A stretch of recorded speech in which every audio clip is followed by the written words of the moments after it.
오늘은 이제 의로운 자라 인정을 받은 믿음이란 제목으로 성경 한 절을 상고하고자 합니다. 이 땅에는 무수히 많은 종교가 있습니다. 많지요. 어떤 종교학자는 한 3,000개의 종교가 있대요. 각 부족마다 종족마다 나름대로 종교가 있습니다. 그래서 일본 사람들은 800만 귀신을 섬긴다 하죠. 아프리카에서는 한 수천만의 귀신들을 섬긴다고 합니다. 여하튼 종교가 많습니다. 그런데 대부분의 종교는 다 자력 종교입니다. 크게 두 가지로 나누면 자신의 의로, 자신의 공덕으로, 자신의 노력과 선행으로 또 득도를 통한 깨달음으로 구원을 얻는다고 가르치는 자력 종교가 있습니다. 자기의 힘으로 구원을 얻는다는 거죠. 종교를 크게 나누면 사람의 머리에서, 사색에서, 쪽박 많은 머리의 사색을 통해서 깨달음을 얻음으로 말 그대로 득도하면서 종교를 만든 사람들이 많이 있습니다. 불교가 그 대표적이고 유교도 그 대표적인 겁니다. 그 사람들은 천국이나 지옥에 대해서 확실하지 약속을 하지 못합니다. 우리나라 불교는요, 나중에 불교에서 만들어낸 거예요. 극락이라는 것이 석가모니의 가르침에는 없습니다. 내세 자체가 석가모니의 가르침에는 없어요. 그런데 토속 종교인 민족 종교와 샤머니즘과 이게 휘석이 되면서 극락도 있고, 그 다음에 지옥도 있고 있는 것으로 이게 종교를 교리를 덧붙인 것입니다. 내가 거짓말 아니니까 불교에 대해서 좀 공부를 해보시면 그렇구나 하고 알게 될 거예요. 제가 신학교 교수로 있을 때 목회학과 비교 종교학을 가르쳤습니다. 다른 종교와 기독교를 비교하는 비교 종교학을 공부하다 보면 내가 어떻게 그리스도인이 되었는가, 정말 하나님의 은혜구나. 오늘 설교 말씀 그대로 하나님이 이끌어주지 아니하면 아버지께 올 자가 없는데 하나님이 나를 이끌어주셨구나. 이것에 대한 감사와 감격이 넘치게 됩니다. 우리가 스스로 하나님 발견하고 구원의 길을 내가 찾아내서 하나님을 찾아 구원받을 사람은 세상에 없다고요. 그래서 득도를 통해서 구원 얻고자 하는 종교가 있습니다. 두 번째, 인간의 고행으로 구원을 얻는다고. 그래가지고 여러분 TV를 통해서 보셨을 거예요. 여기다 고무 보여기 이렇게 하고 티벳으로 향하는데 다 엎드렸다가 또 일어났다. 그래가지고 수백리 수천리를 그래가지고 거기서 얼굴이 새카맣게 돼가지고 하여튼 앉았다 일어났다를 막 몇 개월 몇 년을 하면서 그걸 찾아가는 겁니다. 남아 종교 같은. 그렇게 해야 죄 사함 받고 그가 이루는 그런 구원을 얻는다, 신을 기쁘게 한다, 이런 내용이죠. 고행으로 구원한다고 생각해요. 기독교도 타락했을 때에는 고행을 강조했습니다. 그래서 중세 기독교인 천주교가 무릎팍으로 베드로 계단, 성당 계단을 올라야 되는 고행이 있어야 됐고, 그러면 이제 죄가 하나씩 감해진다 해서 고행을 많이 강조하고 수도원에 들어가서 극기하는 삶을 많이 강조했습니다. 다 소용없는 짓입니다. 그래서 나중에 그 사람들이 속에서 올라오는 죄의 욕구, 누를 수가 없는 것을 고백하면서 역시 믿음으로 구원 얻는지, 나의 의인은 믿음으로 말미암아 살고 그리스도의 은혜로 구원 얻는 것이지 이거 아무 소용없는 짓이다 하는 것을 지렇게 깨닫고 복음으로 돌아오는 사람이 많이 있죠. 할렐루야. 기독교를 제외한 모든 종교는 다 자력 종교입니다. 기독교는 타력 종교예요. 나는 구원을 향해서 한 발짝도 못 가. 성경은 나는 죽었대. 따라합시다. 죽었다. 우리는 죄에 대해서 죽은 자입니다. 아멘. 본질상 진노의 자녀고 허물과 죄로 죽어 있었대. 영적으로 죽은 사람은 소망이 없습니다. 손가락 하나 까딱을 못하게 죽은 사람이죠. 그러니까 허물과 죄로 죽은 우리, 본질상 하나님의 진노 아래 있는 사람, 그게 우리 인간의 실존이었다고요. 그런데 긍휼에 풍성하신 하나님이 그 크신 긍휼로 우리를 불러내시고 생명을 넣어주시고 일으켜주시고 믿음으로 살 수 있도록 도와주셔서 우리가 구원을 받은 것이죠. 그래서 구원은 은혜로 받는 것이고, 따라합시다. 구원은 여호와께로 말미암느니라. 그래서 구원받았음을 다 감사하고 찬송하게 되는 것이죠. 여러분, 기독교는 다른 종교와는 다릅니다. 물론 타협 종교이기 때문에 하나님이 우리에게 구원의 은총을 베풀어서 우리가 구원받는데, 기독교가 다른 종교와 다른 점은 기독교는 가장 강조하는 것이 믿음입니다. 믿음. 선행이 아니에요. 공덕이 아닙니다. 그런 것이 아니에요. 믿음을 강조합니다. 하나님과 우리와의 관계는 믿음으로만 성립이 됩니다. 하나님은 눈에 보이는 분이 아니에요. 손으로 만질 수 있는 분이 아닙니다. 내가 하나님 어디 있어 하면 하나님은 없는 거야, 나에게는. 그래서 믿음이 없는 자는 하나님과는 무촌입니다. 촌수가 형성이 안 돼. 그래서 하나님과의 관계가 성립되려면 하나님이 살아계신 것과, 아멘, 그가 자기를 찾는 이들에게 상 주시는 이심을 믿고 나와야 됩니다. 그러면 하나님과 연결이 딱 되는 거예요. 네가 나를 인정하는구나. 네가 나를 믿는구나. 하나님은 우주에 충만하신데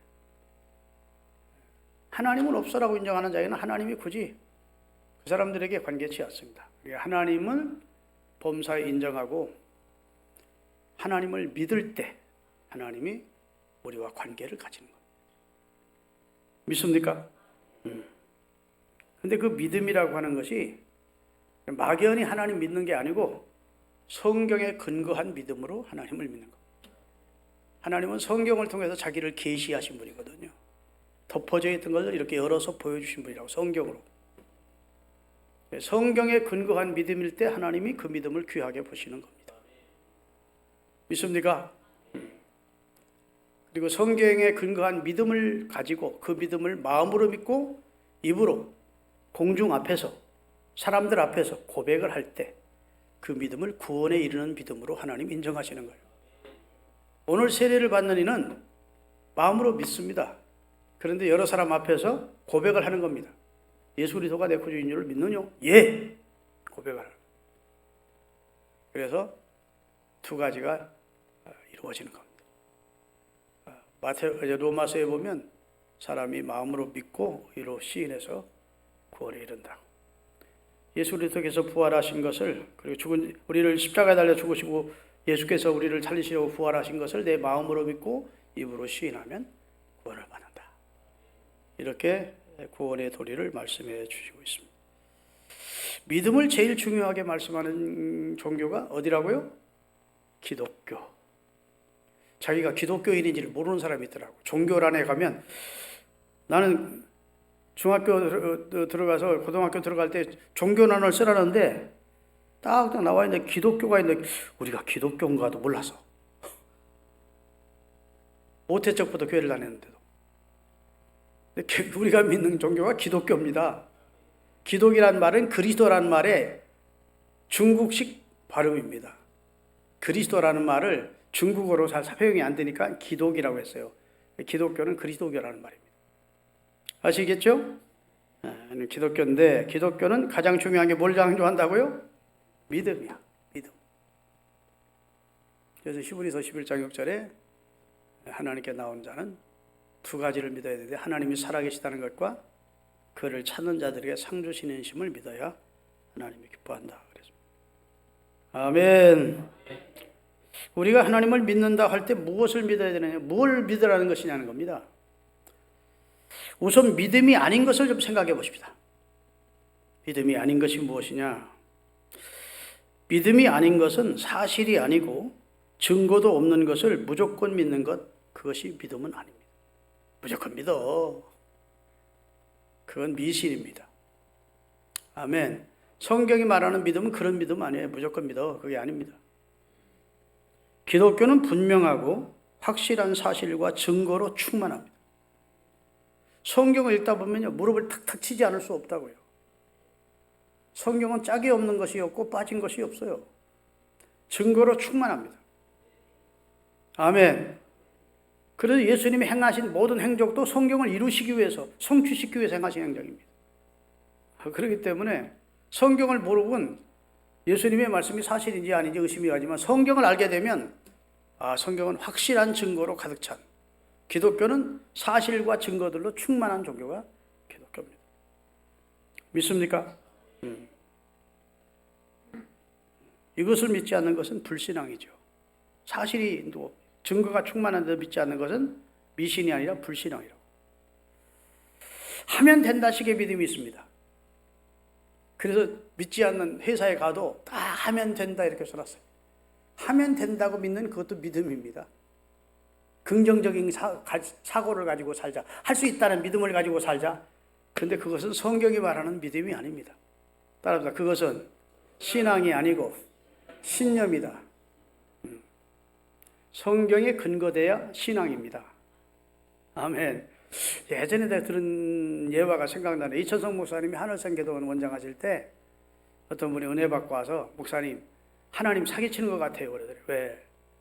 나도 물 위로 걸을 수 있다고, 베드로가 물 위로 걸어서 나도 물 위로 걸을 수 있다고 믿고 믿습니다 하니까 믿음이 생기더래. 그래가지고 걸었더니 물이 팍 빠졌다는 거예요. 그랬더니 이천성 목사님이 욕을 잘하는 목사님인데, 야 이 새끼야, 돼지지 않은 게 다행인 줄 알아라. 베드로는 걸어오라는 예수님의 말씀을 붙들고 걸어갔고, 너는 걸어오라는 예수님의 말씀도 없었고 약속도 없는데 네가 네 신념에서 걸을 수 있을 것 같고 이럴 것 같다는, 네가 네 마음에서 우러나온 신념 가지고 걸으니까 죽지 않은 거 다행인 줄 알아라. 그러고 혼을 냈다고 들어. 성경은 하나님의 말씀에 근거해서 믿는 겁니다. 그게 신앙이고, 자기 중심에서 우러나오는 계속 할 수 있어, 돼, 안 될 게 뭐 있어 하면 돼, 이것은 불신자들도 가지는 신념입니다. 그 신념에는 약속과 보장이 없어요. 아멘. 하나님의 약속과 보장이 없는데 그게 무슨 하나님의 책임을 져주겠습니까? 약속과 보장이 있는 하나님의 약속과 말씀을 붙들어야 신앙이지요. 믿으십니까?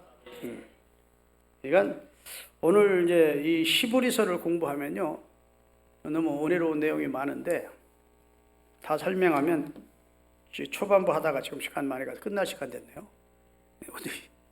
4절만 설명할게요. 여러분, 아벨은 아담의 손자입니까? 증손자입니까? 아들입니까? 잠깨라고 물어보는 거예요. 아담과 하와의 아들이요, 손주요, 증손주요? 아들이지요. 근데 첫사람 아담은 죄인이 됐습니다. 그렇죠? 그래서 에덴에서 쫓겨난 신라곤 됐습니다. 그래서 행복을 잃었습니다. 죄인이 되어버렸습니다. 하나님과 정상적인 교제가 불가능하게 됐습니다. 그렇게 쫓겨난 상태 속에서 아들 둘을 낳았는데 큰아이는 가인이고 동생은 아벨이었습니다. 맞지요? 세월이 지나 저들이 하나님 앞에 제사를 드렸습니다. 가인의 제사는 곡물 제사였습니다. 가인이 농사를 져서 동물 제사를 드렸다는 거죠. 곡물 제사를 드렸고, 아벨은 양치는 목동이었기 때문에 양을 잡아서 드리는 제사를 드렸습니다. 그런데 하나님이 참 하우하박하시는, 어떤 사람은 후대하시고 어떤 사람은 박대하시는 것처럼, 차별하시는 것처럼 아벨의 예배는 받으시고 가인의 예배는 연락지 않으신 겁니다. 그 당시에는 불로서 연락하시는데 하나님이 불을 내려 연락지 않으신 겁니다. 아벨의 예배는 불로서 연락을 하신 겁니다. 그러니까 형 가인의 안색이 변한 겁니다. 여러분, 동생 제사는 받고 자기 제사는 안 받았으면 적어도 좀 생각이 있는 사람이라면, 제가 뭘 잘못했나, 하나님 제가 앞으로 계속 제사를 드려야 될 텐데 제 제사는 왜 안 받으셨습니까? 결격 사유가 무엇입니까? 알아야 다음이라도 제대로 해주시게, 이렇게 났으면 얼마나 좋았겠어. 그런데 안색이 변하면서 분이 가득해서 화를 내는 겁니다. 하나님이 정확히 마음을 꿰뚫어 보시라는, 네 안색이 변함이 어찌미뇨? 네가 내 동생 아벨을 죽일 마음이 있다는 걸 하나님이 꿰뚫어 보십니다. 그리고 제지를 시켰는데도 불구하고 네가 마음은 원이지만 죄가 너를 문 밖에 엎드려뜨게 했다. 그리고 가인을 저주하시는데 선을 행하면 내가 어찌 낯을 들지 못하겠느냐? 선을 행하지 않으면 죄가 문 앞에 엎드려 있대. 이게 굉장히 신령한 얘기입니다. 너가 죄를 지금 범하지는 않았지만, 동생을 죽이지는 않았지만 죄를 지을 마음이 내 마음의 문 앞에 엎드려 있어. 죄가. 넌 죄를 다스리지 않으면 안 돼. 그런데 죄를 다스립니까? 다스리지 못합니까? 다스리지 못하고 그 죄가 엎드려 있던 죄가 가인의 속으로 들어온 겁니다. 그리고 돌로 동생을 때려 죽인 거예요. 가인에게 내린 저주, 인간에게 내린 저주가 죄를 다스리라는 겁니다. 죄를 지으면 안 된다는 거예요. 아멘 좀 합시다. 죄를 지으면 어떻게 된 거예요? 저주라는 겁니다. 근데 그 죄를 누가 담당해 주십니까? 나중에? 예수님이 담당해 주시죠. 여하튼 그건 제가 세부적으로 설명하려면 여러분 다 신학 박사처럼 내가 설교할 수 있는데 오늘 그렇게 하려는 게 아니고 여하튼 동생을 때려 죽인다고. 때려 죽일 일입니까? 창세기 4장을 보겠습니다. 아담이 그의 아내와 하와와 동침하며 하와가 임신하여 가인을 낳고 이르되 내가 여호와로 말미암아 등남하였다. 같이 읽어야 안 졸립니다. 그가 또 가인의 아우 아벨을 낳았는데 아벨은 양치는 자였고 가인은 농사하는 자였더라. 세월이 지난 후에 가인이 땅의 수산으로 제물을 삼아 여호와께 드렸고 아벨은 자기도 양의 첫 새끼와 기름으로 드렸더니 여호와께서 여기서 순서를 잘 봐야 돼요. 무엇부터 받으십니까?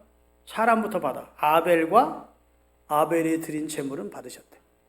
아벨의 제물만 받은 게 아닙니다. 아벨도 받으시고 아벨이 드린 제물을 받았어요. 그 다음 절입니다. 가인은 안 받으시고 가인이 드린 제물도 안 받아요. 그러니까 하나님은 제물에 먼저 관심이 있습니까? 사람에게 관심이 있습니까? 사람이 먼저라는 거예요. 그런데 신약 성경에 보면 가인은 망령된 자였대. 그 동생을 때려 죽였대. 다시 말해서 예배를 드렸지만 사람 됨됨이가 아주 악하기 그지없는, 여러분 그게 동생을 때려 죽일 일입니까? 아니 자기 제사 안 받고 동생 제사 받았다고 하면 하나님께 항의해야지. 동생이 네 제사는 왜 내가 받았어? 동생을 때려 죽일 일이냐고요. 그렇게 악독한 자니까 하나님이 사람도 안 받고 그가 드린 예물도 안 받는 거예요. 우리가 평생 하나님 섬기고 살 텐데 여러분과 제가 하나님 앞에 드리는 헌물, 헌금, 충성, 헌신 다 중요한데 먼저 나를 하나님이 받으셔야 살아야 됩니다. 나를 받게 살으셔야 돼. 하나님이 기뻐하는 자로, 신실한 자로, 선한 자로 나를 하나님이 기뻐하셔야 내가 드리는 예물이 크든 적든 하나님이 기쁘게 받으시지, 나를 하나님이 보실 때 너는 아니야, 그러면 그가 드리는 예물도 아니라는 것이죠. 아멘. 그런데 오늘 본문 4절을 띄우겠습니다. 같이 오늘 본문, 믿음으로 아벨은 가인보다 더 나은 제사를 하나님께 드림으로, 거기서 의라는 말이 첫 번째 나옵니다.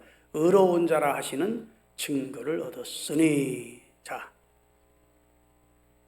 의로운 자라는 증거를 뭘 통해서 얻습니까? 제사를 통해서 얻어. 의는 제사에서 옵니다. 아유, 끝낼게요. 따라합시다. 의는 제사에서 온다. 그 제사는 피 있는 제사에서 옵니다. 하나님의 아들이 피 있는 당신의 피를 가지고 제사를 드려주셨으므로 우리가 의롭다함을 얻는 겁니다. 아멘. 여러분, 아담이 첫사람이에요. 그 다음에 하나님께서 성경 전체를 통해서 의의 문제를 처음 대두시킨 것이 아담의 아들 아벨 때입니다. 의를 하나님이, 제사에서 의가 오는데 아벨이 드린 피 있는 제사를 하나님이 보시고 아벨을 의로운 자라 여기셨대요. 오늘 시대는 십자가에서 피 흘리신 예수 그리스도를 우리가 받아들이면 우리를 의로운 자라고 보시는 거라고. 아멘. 십자가를 통과하지 않으면 머리털 하나도 천국에 못 가요. 십자가란 문을 통해서 들어오지 않으면 하나님은 다 담 넘어 들어온 도둑과 절도로 보시겠다고 말씀하세요.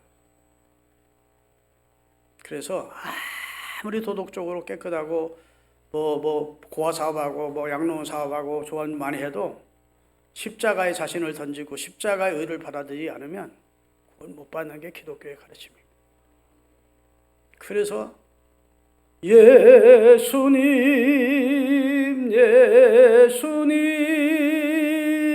나의 죄 위하여 법의 피를 흘리니 죄인 받으소서. 십자가에 흘리신 피가 죄인인 나를 받아서 의롭다 하시는 거예요. 아멘. 여러분, 옛날에는 성경이 없었어요. 노아 시대 때, 아담 시대 때, 아벨 시대 때 성경이 있었을까요? 없었을까요? 성경 자체가 없었어요. 하나님의 말씀이 공식적으로 하나님의 사람들에게 전달됐고 그들이 성령의 감동으로 성경을 기록한 적이 없는 문서화된 성경이 없었어요. 예전에 성경이 정경으로 주어지기 전까지는 구전, 입의 입술을 통해서 증거됐어요. 아버지가 아들에게, 아들이 그 아들에게. 그래서 하나님께서는 계속 이적과 은혜를 베푸시고 나서 네 아들에게, 그 아들은 또 그 아들에게 이렇게 전하라고 합니까? 안 합니까? 그리고 내가 행한 일을 기념하라고 합니다. 그 구전을 통해서 전해지는 거예요. 그럼 아담과 하와가 두 아들을 낳아가지고 자기들이 살던 얘기를 했을까 안 했을까? 우리는 에덴에 살았었어. 진짜 좋았다. 그런데 우리가 하나님 말씀을 거역했어. 그래 쫓겨났어. 쫓겨나기 전에 우리가 얼마나 눈이 밝아지든지 그 전에는 벗어도 부끄러운 줄 얼마나 막 그걸 먹고 났더니 확 밝아져가지고 우리가 얼마나 부끄럽던지 그냥 무화과나무 밑에 가 숨어 있었다. 그리고 무화과나무를 엮어가지고 막 부끄러운 하체를 가렸더니 태양빛만 비치면 그냥 다 부스러져서 다시 부끄러운 하체가 드러났었어. 그랬더니 하나님이 짐승 한 마리를 잡아가지고 가죽옷을 가지고 우리 하체를 가려주셨다. 그래서 우리가 부끄러움을 면케됐어. 그 얘기 했을까 안 했을까? 사람이만 했지. 사람은 얘기 지금처럼 TV도 많고 유튜브도 많고 하는 시대에 말인데 할 일도 없고 신문도 없고 근데 얼마나 얘기를 많이 했겠습니까? 그때 두 아들이 나를 위해서도 죽어해주는 피 흘리는 양이 필요하구나. 아벨은 그렇게 성령의 감동을 받았던 것 같아. 제사는 피 흘려서 드려야 되는구나. 우리 아버지 대신 천마리의 짐승이 죽었구나. 그리고 하체를 가리우는 역사가 있었구나. 아마 그래서 그랬는지 어쨌는지 피 있는 제사를 드림으로 의로운 자라는 인정을 받았대. 여러분과 제가 교회에 매주 나와서 예배를 드리는데 항상 피가 묻힌 예배를 드려야 돼. 예수님의 피를 생각하면서 예배하십시다. 기도하겠습니다.